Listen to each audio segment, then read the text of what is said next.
Hello, this is Alan Wheeler with another recorded lecture for the online 1102 class, Literature and Composition.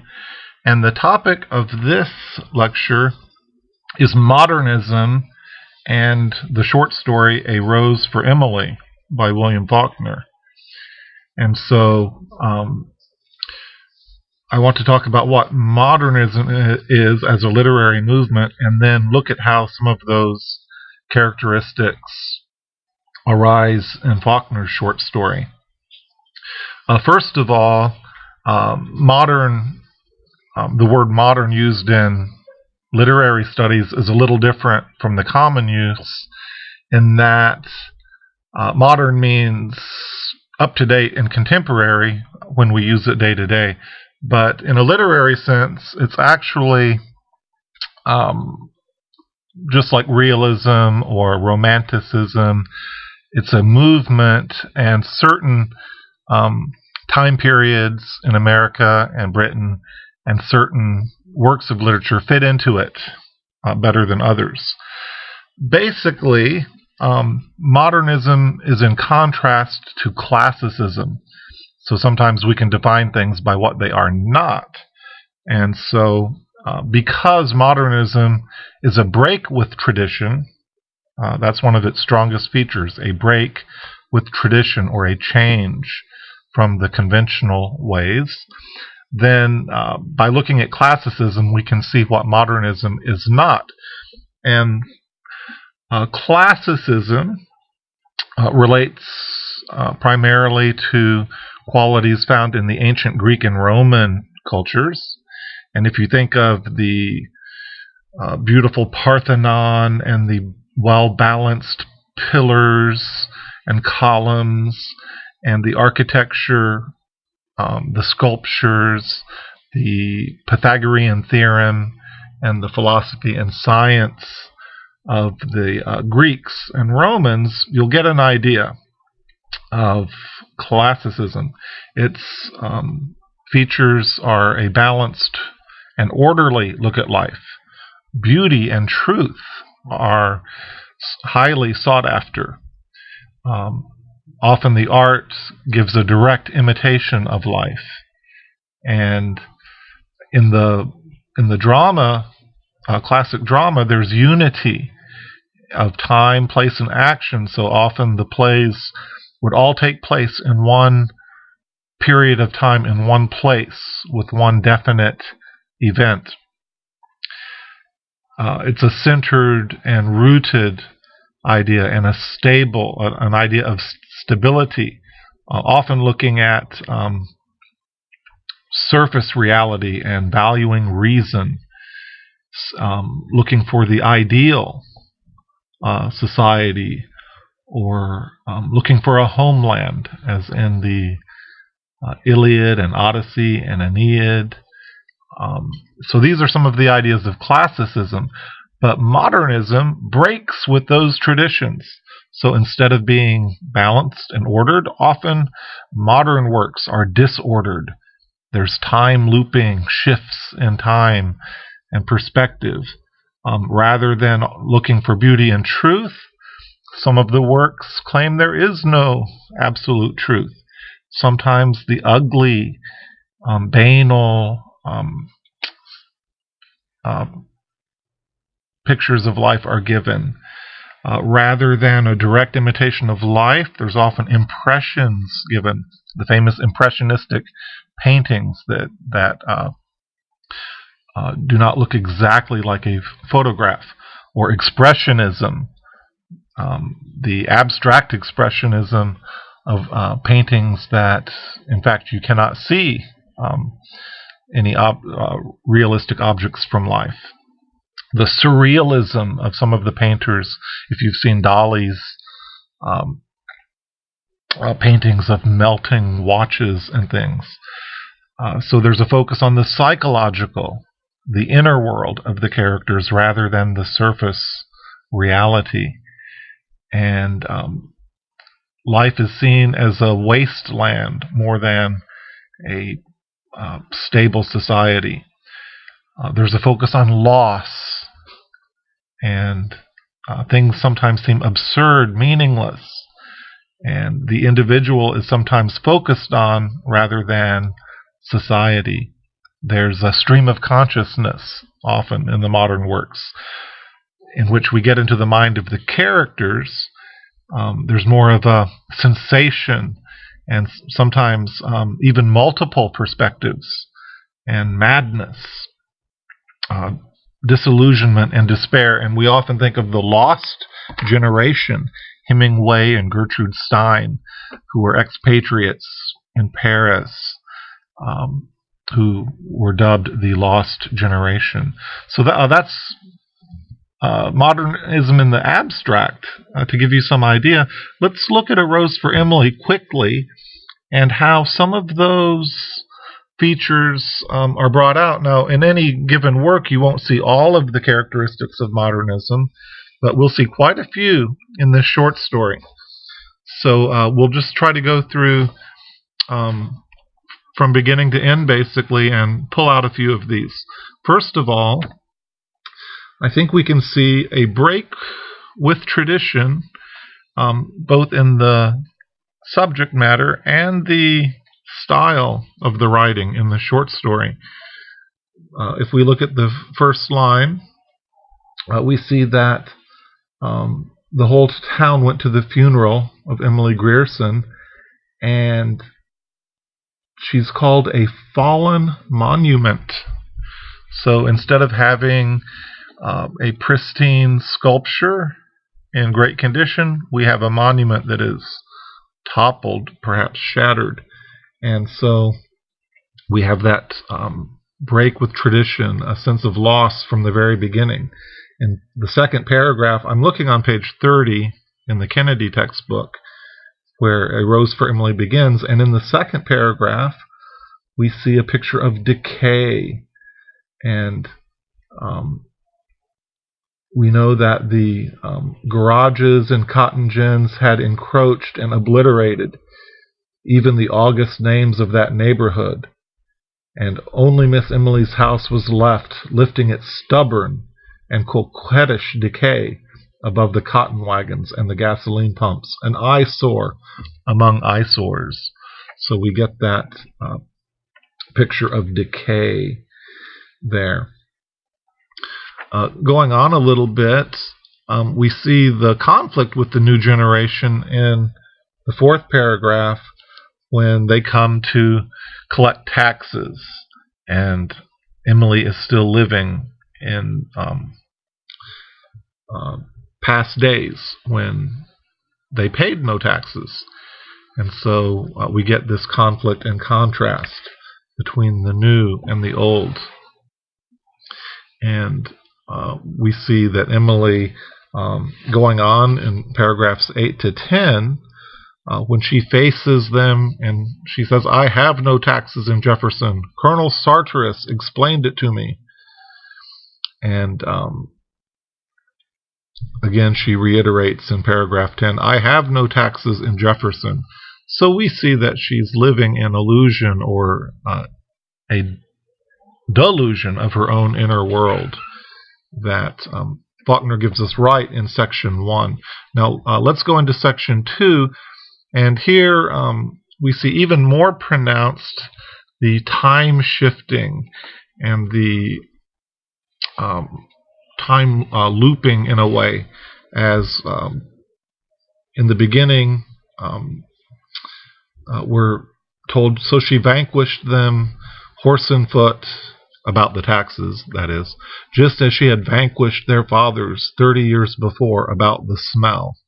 So in paragraph 15 there, beginning in that section, Roman numeral 2, we get a jump in time, but then we're almost immediately carried back to the time when she told them her father was dead, in paragraph in the paragraphs following there. And so after that passage about the smell, how the men brought the lime and spread it in the yard, that is, after that passage, in paragraph 27, we see the time shift to the day after her father's death, when the ladies prepared to call at the house and offer condolence. As was the custom, Emily met them at the door, dressed as usual and with no trace of grief on her face. She told them that her father was not dead. So again, we see her denial and delusion. And so Faulkner is focusing on that kind of issue of modernism, the psychology and the maybe the madness of Emily.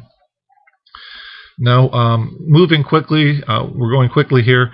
In paragraph 3, we see that Homan Baron comes with the construction company to pave the sidewalks. So we get a picture of change, perhaps even modernization, and which is, of course, is a concern of much modern writing. And so on page 32, in paragraph 30, we see that the construction company came, and we get that bit of the plot there. But I just bring that up that throughout the story we see the contrast, the new generation coming, and that is also brought out going all the way to paragraph 50. This is turning to page 34. Paragraph 50, Faulkner writes, "Then the newer generation became the backbone and the spirit of the town." And so we see change there. Along with that change, though, we see another theme of modernism, which is alienation. And we get a picture of that earlier when it's a striking image, often remembered, how Emily sits up in that window like an idol. And we read that in several paragraphs. Paragraph 48, we read that they hadn't seen Emily for a long time. The next time they had seen her, she had grown fat and her hair was turning gray.